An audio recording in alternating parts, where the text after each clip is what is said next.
showcase that. We've had the speed, haven't had the result, which is what everybody sees, all week long. The last week was a perfect example. We passed more cars than anybody, won this Mobile One, whatever it was, performance award, and didn't even run 57 laps. I mean, our speed is there, our capabilities are there, but we're struggling to put the races together.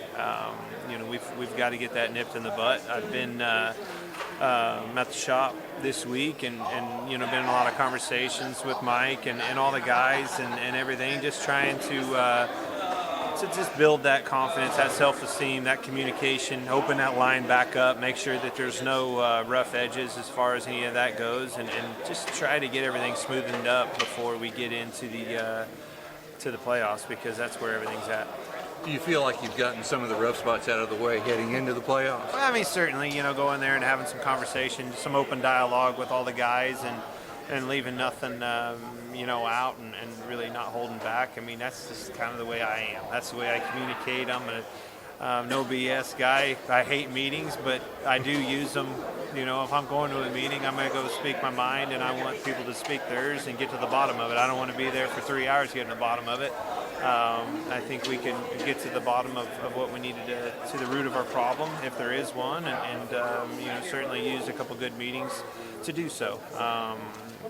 Again, our race team is good. One of the best I've ever had. This is one of the best opportunities I've ever had to win a championship. We are definitely capable of winning a championship and competing at that level, and especially when you talk about 10 races. All you have to do is put together 10 races, and really within that, you got to focus on 3 at a time. That changes the game big time. That opens up the door for a lot of different people. There's teams, a guy like Jimmy Johnson, that opens the door right back up for a 7-time champion to wake up and sleep a giant. And people that are playing capable of doing so. I think the playoff format is, extremely dangerous,